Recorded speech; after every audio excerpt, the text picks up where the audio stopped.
Hi, good day, everyone. It's a pleasure to be on this show today. Of course, St. James is very famous for street food, and I saw these three lovely ladies, and they had their stall on the pavement.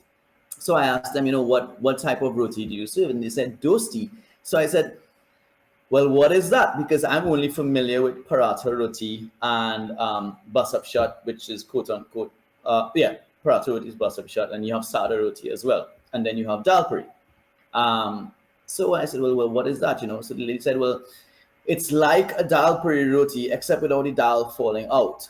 There were different meats, of course. There was chicken, there was beef, and I used curried beef. I'm a huge beef lover, okay? No offense to my Hindu friends out there. I am Muslim, by the way. I took a bite of this thing, and I swear it blew me away. It really blew me away. So where do you go and get your callaloo from? What shop was it? Right. So it's called Deli. Dee's Deli. And Dee's Deli is on the old Southern Main Road. When you swing off of the Rivulet Road, heading in a southerly direction, as if you want to go to Cuba. And on that day, it was barbecued lamb, macaroni pie, callaloo, and kidney beans.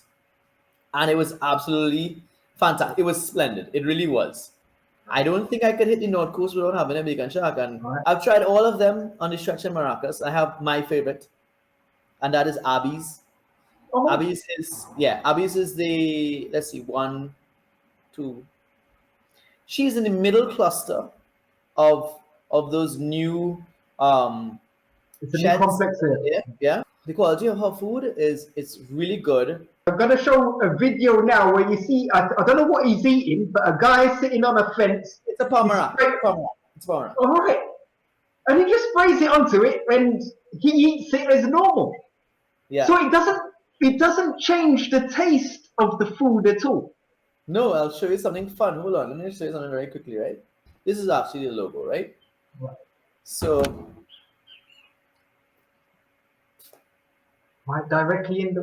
there we So go. What Right? does it taste like? If you Right. spray it onto food, let's say the Palmera or an apple, there will be no taste. So is it also a mouthwash as well? I wouldn't say it's a mouthwash. Let me just make a disclaimer first of all. I can do this, right? I wouldn't tell other people to do this as yet.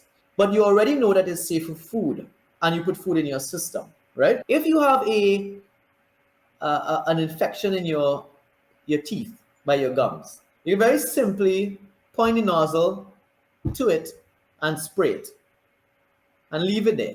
Don't wash it out, just spray it. Tell me in a few minutes if you still have pain. So you can apply it whether it is on the actual fruit and vegetables that you want to have in your grocery stores. And it's a food preservative as well. So what will happen is if you have fruits and vegetables, especially the ones that we import, they would have a very short shelf life because they would also be in transit from wherever they came in a boat and then get onto the shelves in Trinidad. So they would probably have a week to 2 week period, maybe 3 week period on the shelves. But if you wash them with BIOTECplus before you put it on the shelves, you'd have a longer shelf life. Not just the fact that it's not going to spoil, but it remains crunchy. Like I've spoken to so many doctors who work in the RHAs, and they tell me, so why is your product not at the COVID facilities? Because they are spraying us with bleach, right? They complain to me. And I say to them, listen, we've been to them, we've spoken to them, but they refuse because we don't have an EPA code.